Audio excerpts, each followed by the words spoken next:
your strengthening exercises, the internal and external rotation, you need a towel and your red TheraBand.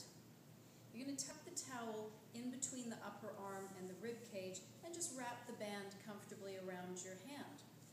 Try to keep your wrist straight, and the towel is going to do all the work for aligning the angle of the humerus, the upper arm bone, properly so that you've got good orientation to your shoulder. Now, keep a sense of width across your collarbones so that your shoulder blade is placed on the back of the rib cage in the way that we discussed. That gives you your best alignment. You want to be strong in good alignment. You don't want to be strong in bad alignment.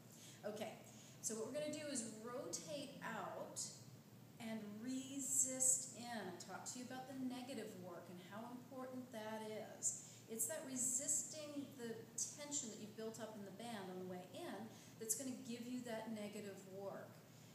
We talked about the importance of that is to keep the ball, which is big, into the socket, which is pretty small and shallow.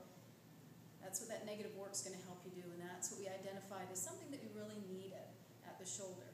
So keep checking yourself as you're doing your repetitions that the shoulder has not crept forward, doesn't look pretty, and it won't feel pretty. Okay, so bring the shoulder back, wide collarbones, and it's a smooth, even out and in. You want to have a lot of reps on this, but remember, form is everything. So you want to make sure that you're doing about 10 reps with great form. If you're looking at yourself in the mirror while you're doing this, and you notice that you can't keep that shoulder from going forward, and that clavicle gets all short, that collarbone, then just stop. I mean, that's what's really important. That's when your body is telling you just how many reps you're strong enough to do. Okay, but I'm going to suggest that in a day you get 20. However many repetitions you can do in good form and however frequently you need to do to get that 20 in.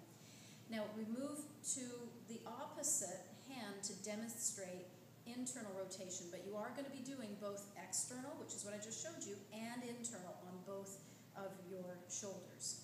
Okay, so here we go. Wide collarbones. Yeah, I told you these themes were going to be recurring. And you've got your towel in place for alignment, and now the resistance is as you rotate in, but again, that negative work is so very important. So you're going to make sure that you've got great form throughout, that you're never mindlessly doing these repetitions. That's what other people do. That's not what Eli does. So you're going to stay focused. You're going to get the most out of the time that you spend doing these exercises, and then you won't have shoulder problems anymore. Yay. Okay, so again, same thing about the reps and the form. And as we discussed, how do you make it tougher? As it feels like it's getting easy for you, you're keeping good form, all that's good, is you just grasp a little bit closer to the attachment point for the TheraBand, and that's going to give you more resistance. Always, always form trumps number of repetitions and amount of resistance. Okay, so that's your internal and external rotator strengthening program. Now we're going to go right on to your all-fours position, quadruped. I know you remember this one because it was so much fun. So you get into an all-fours position with the dowel on your back. And the important thing here is going to be alignment, no surprise there.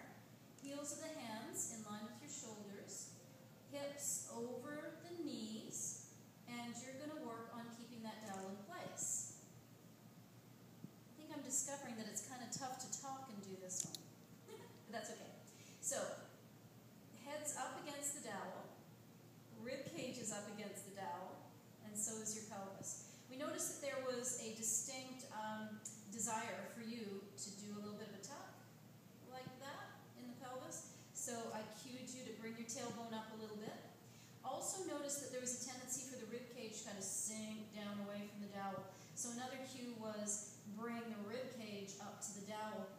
And also talked about like you're turning a dial outward with your hands, and that's going to just take that upper arm bone, that humerus, and rotate it just a little bit externally just for you to get that shoulder blade positioning that we want.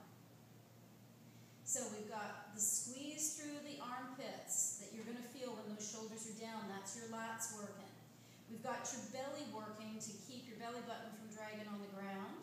And we've got some breath going here so that you can keep renewing that abdominal connection. Now, the first thing that I had you do was to just slide your fingers along the table and slide them back in without losing the dowel. As you switch sides, you'll find that you become this tripod, right? You're going to have your weight in one hand and both knees. So you want to think about the tripod before you start to move. Right? Get your body in place, hold that body together, and think about what hand and the knees are going to be accepting in the way of your body weight. Try to make that shift very subtle and controlled as you go out and in. Now, what I'm going to do for sake of demonstration is go through a progression.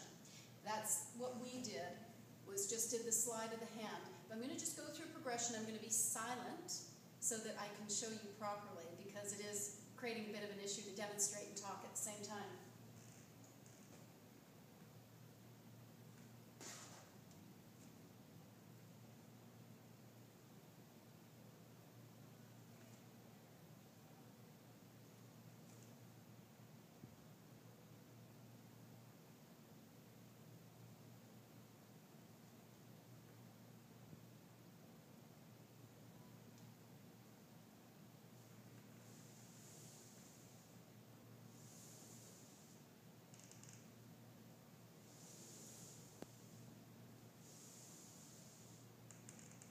So that's what I want you to go through.